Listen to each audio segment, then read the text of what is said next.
Está con nosotros Christian Schermann, US Economist for the DWS.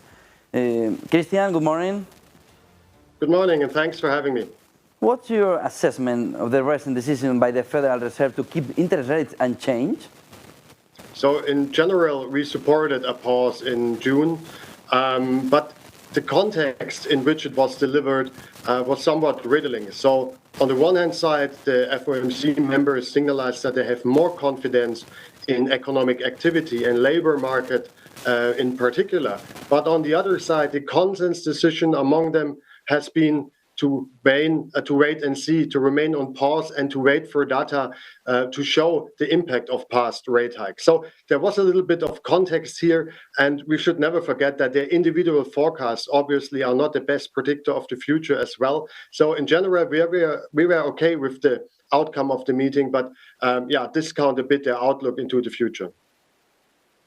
It was the appropriate decision in the current economic context.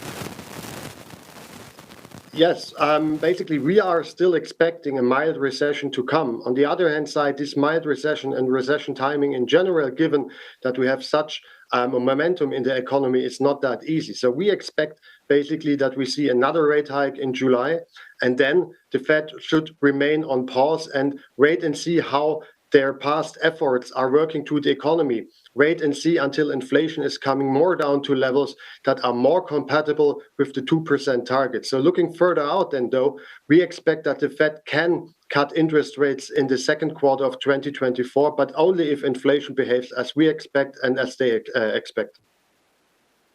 I believe that the Fed is taking the right stand regarding the interest rates?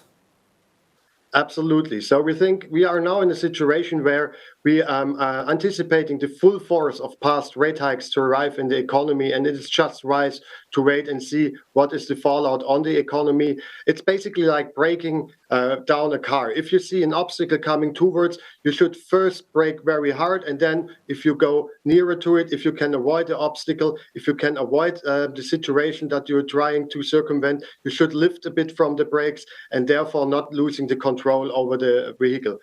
Quite a good analogy what is happening in the US economy right now. Do you see any need for an adjustment in monetary policy in the medium term? Another hike? Maybe one more hike, yes, obviously. And then down the road, once inflation is developing like we expect, we then could look forward towards a normalization of monetary policy in the sense that the very tight stance right now is not longer warranted, so that they should move more to a neutral stance. But as I said, I think that is a topic for 2024 and 2025. So no short-term adjustments, maybe one more hike, but a real adjustment then down the road next year and the year thereafter. What were the key highlights or important comments made by Powell during his testimony that could influence future decision in yesterday?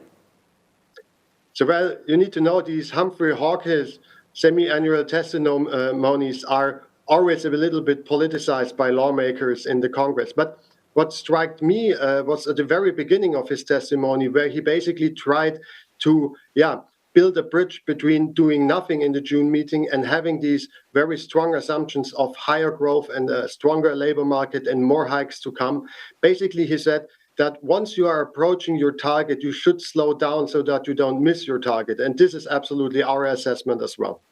Are you okay that 6% could be the final point, the ending point for the Federal Reserve? So there is a likelihood that we could see 6%, but our central estimation is more that we see one more hike. So we would be in a corridor of 5.25 to 5.5%. So 6% is one scenario, but not our main scenario right now. We are going to see a recession in the United States this 2023 or at the beginning of 2024? Yeah, that's the difficult part. So right now we think the recession is most likely due in the second half of 2023. But given the strong momentum that we observe, especially the high demand for labor and the tight labor markets, and the labor markets are basically the one element that is holding up the whole story, we could also see the recession delayed into 2024. That's right. Thank you very much, Christian Schermann, US Economist for the DWS. Good day, good business. Thank you so much. See you again.